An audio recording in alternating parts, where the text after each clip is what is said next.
you someone who suffers with a lot of lower back tightness or even pain? Or you just get reoccurring nagging injuries a couple times a year? Or you even have poor posture like an anteriorly pelvic tilted position? Then a weak core is most likely your problem. So in this video, I'm going to show you 4 tests you can do in a matter of minutes to see how strong and stable your core is. Now first, we have 2 crucial rules we need to talk about before we start our assessment.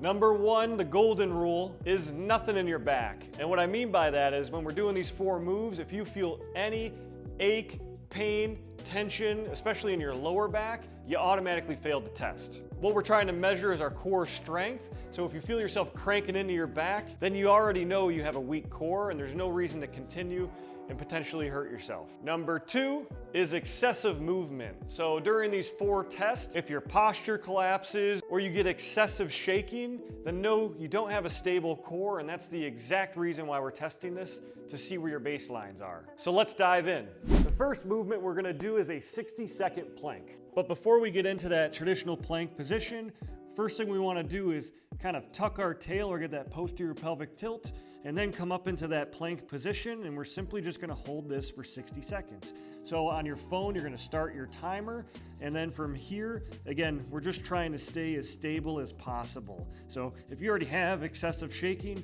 or you start to dump into that extension, especially in your lumbar spine, or you feel it in your back, again, you already failed. But this is test number 1. Most of you should pass this with flying colors.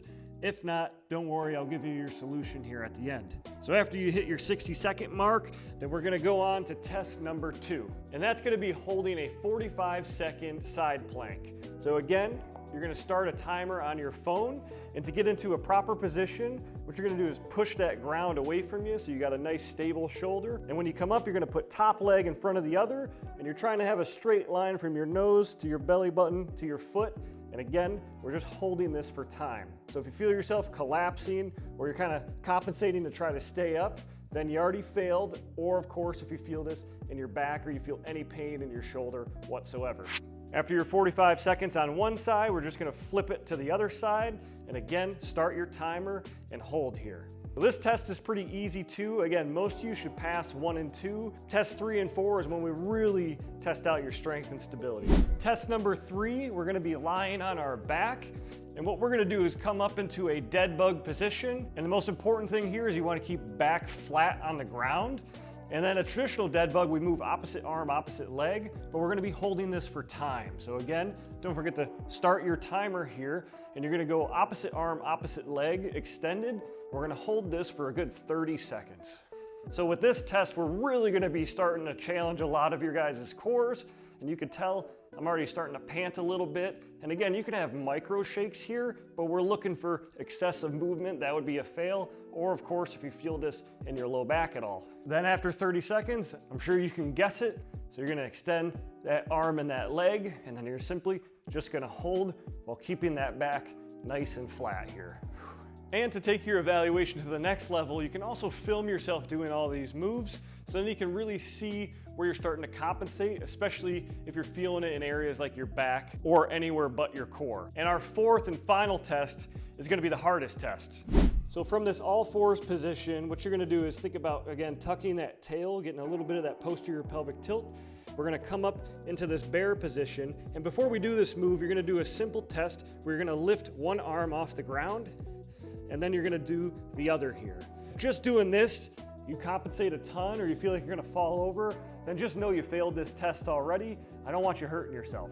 But for the few of you, that's super simple, so let me show you how to take it up to the next level. So for this one, we're gonna be holding a bear reach for 15 seconds on each side. So I'm gonna come up into that bear, and then what I'm gonna do is I'm gonna reach one arm out in front of me, and then you guessed it, start your timer and hold this position. Again, any excessive movement like this, you failed. You just wanna hold that stable position for at least 15 seconds. And then you guessed it, we're just gonna move to the other side. Again, holding, trying to breathe in, breathe out. And of course, if you feel anything in your back during this, it's an automatic fail. Whew. There's 4 movements that take 4 minutes of total time to test your core strength and stability. Now, this is more of a beginner assessment because we didn't use any equipment at all, and it's something you can easily do from home. So if you failed one or even multiple of these tests, then you need to check out my Mobility Suite membership, where I have core training programs every other day, and I even have a few core stability strength programs that you can start within it. And right now I'm offering a 1-week free trial, so you can start your core strength and stability training today at no charge. And if you passed all these tests, let me know in the comments below, and I'll make a more advanced core self-assessment test so you can really start taking your core to the next level.